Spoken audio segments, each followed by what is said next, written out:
we're excited about different grant opportunities that we've recently received, again, highlighting just the critical importance of providing financial assistance, scholarships, wraparound support for low-income learners, and the impact that that has in building a thriving local economy. And did I read that it's like a big anniversary of VIDA's or coming up or has just gone and you'll be celebrating next year? Yeah, so we're very much looking forward to that. It will be next October that we will be celebrating 30 years of servicing the Rio Grande Valley and serving as a workforce development model for the 4-county region. And I know you've had some board members that have been on the board for a long time, maybe from the very beginning. When you interact with those leaders in our community, could they have ever imagined VIDA being this big? So I think overall they are all ultimately very inspired to see the enormous growth that we've been facing just in the recent couple of years. So they're really excited, super supportive, and looking forward to continued growth of the organization and being able to ultimately serve more individuals in need. This past year that we just closed, we served over 700 students, and so we hope that perhaps in the next coming year we can reach 1,000. Is that the goal? Yes, that is the new goal. Okay. Any specific grants you've received recently or that are in the works that you want to give a mention to? Yeah, so we're very grateful that just last month we had a grant announcement in Weslaco. We just received a $620,000 grant through an FHI 360 collaborative. They are a national nonprofit organization focused on reentry grants, and so this project specifically aims to target individuals that have been impacted by the justice system, but ultimately who deserve a second chance, and we're helping them with job training opportunities and helping them reintegrate back into the workforce. I know there are many communities in the Valley that support you heavily, really believe in your goals and your delivery, but there are other communities that could do a little bit more. I imagine that's still the case, and if so, do you want to send a message to those cities that so far have not made this investment?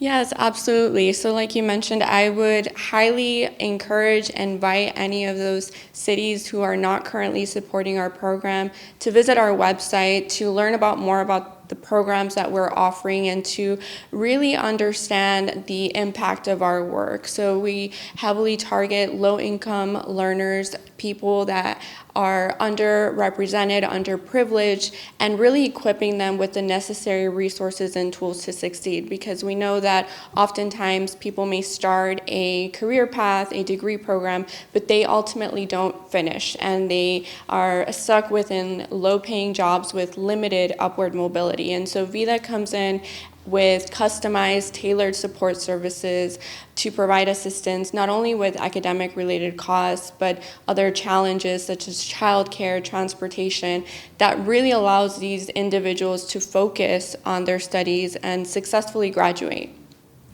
I remember years ago there was like the poster child for VIDA was a single mother, 2 or 3 children, maybe in a dead-end job or maybe unemployed. Through VIDA's help, was able to get some education, and she became a nurse and was on a salary, this was many years ago, of like $80,000 a year.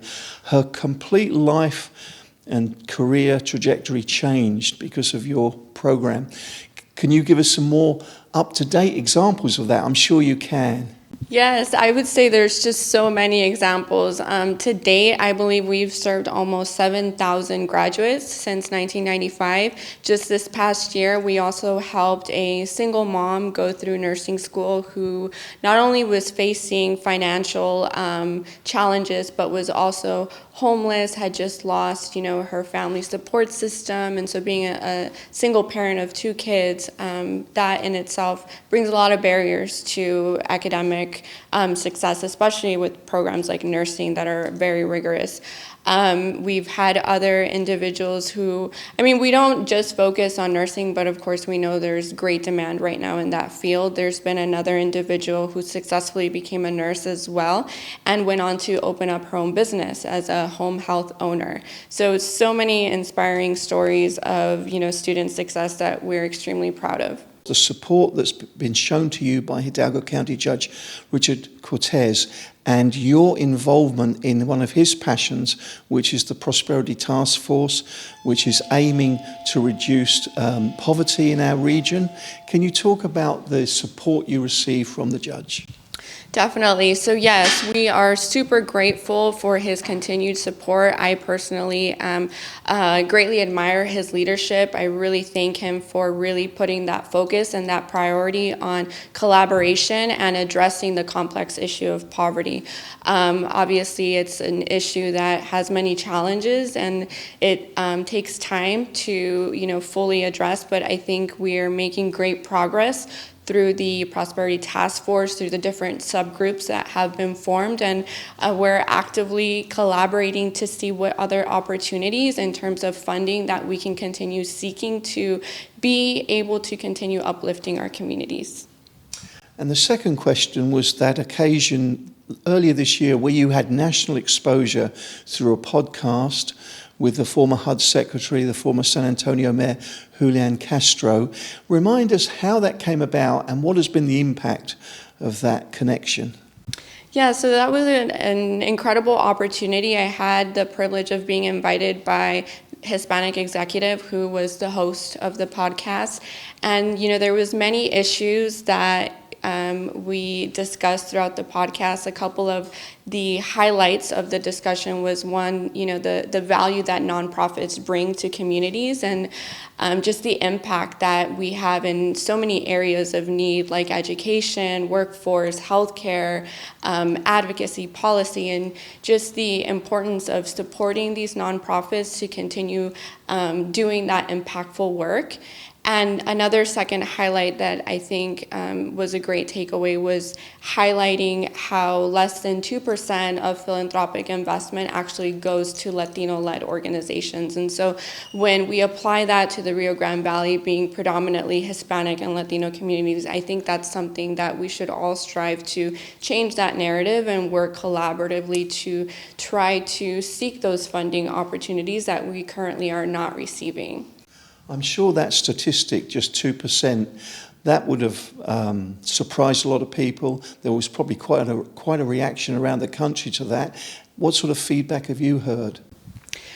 Very similar. It's very shocking that, in this day we continue to see those disparities, especially in the nonprofit sector, being that the sector itself already comes with tremendous challenges when it comes to funding and limited resources. And so it's disappointing, but again, it serves as a reminder to all of us that we all have a duty to continue working together to try to change that for the future.